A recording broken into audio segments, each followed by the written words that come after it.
All right, let's go ahead and get started. This is our second episode. First release was last week. Extremely excited to be back. I welcome all of you listening to this, whether you're listening to it right now, this evening, or maybe it's morning, afternoon, whatever time it is. I hope it finds you in your life where you need this the most, where you're the most receptive to hearing the things that we're going to talk about. All right, last week I referred to, we've got mind, body, and spirit. First, your mind. Your mind is extremely important. We all know that. We all know that we are able to utilize our minds to improve ourselves, to perform the things day in, day out that we need to.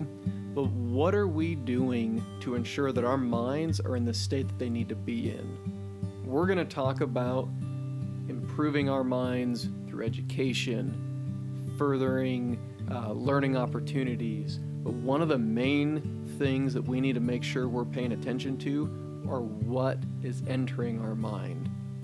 I've had many discussions recently with friends and family members, loved ones, that we do not have the ability to control what enters our mind, right? Things come into our minds naturally. Whether you see something, whether you hear something, your mind is always working. Here's the key part though. We have the ability to control, and we should be controlling what we do with what enters our mind after it's shown up. One of the key things to think about though, when you're talking about not being able to control what enters our minds, is improving the ability to reduce the number of occurrences of what you don't want to enter your mind. What do I mean? Okay, so if I'm looking at something I shouldn't be looking at, if I'm watching movies or listening to music that I shouldn't be listening to or watching, well, right then I'm putting myself in a situation where I'm going to see, hear, and think about, just naturally, the things that I shouldn't be thinking about. Let's do what we can to ensure that what we're putting into our mind is as positive as it can be, uplifting and strengthening. Okay, 2, body. We have amazing bodies. The fact that our body is made up of our arms, our legs, our heart, the bones, the muscles, the way the blood flows through our body, gets filtered and then flows back through. It's amazing that we have these bodies that have been given to us on this earth.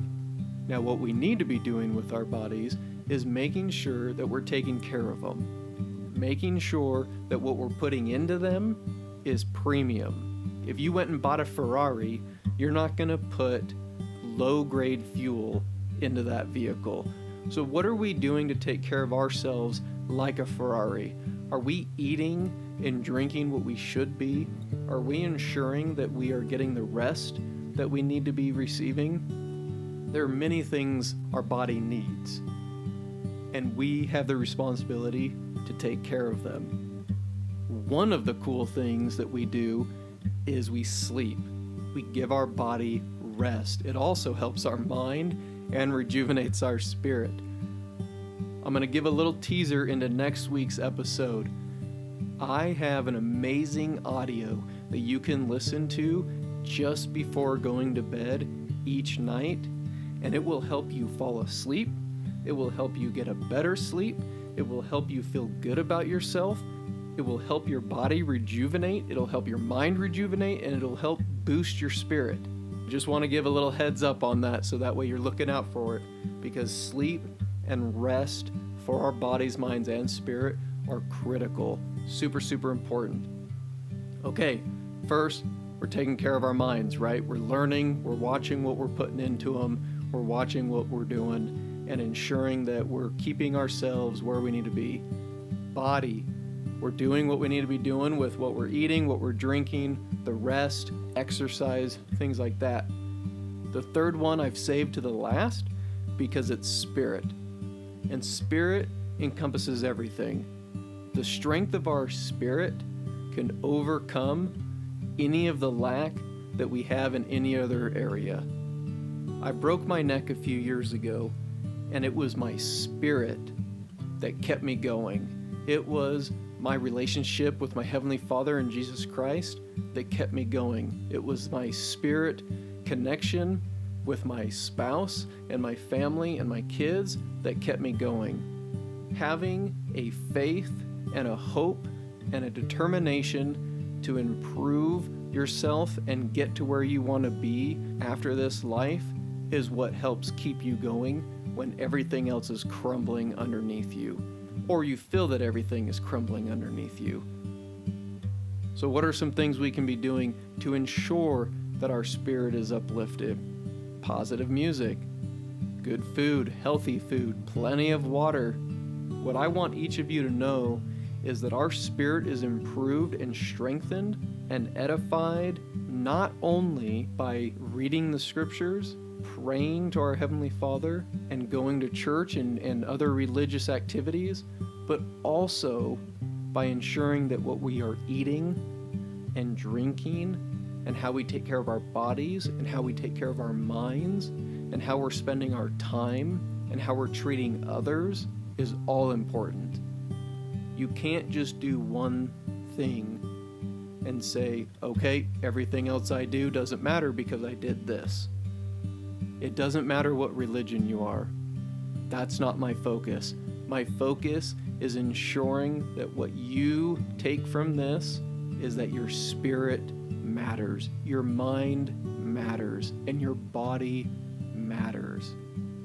You are a wonderful human being.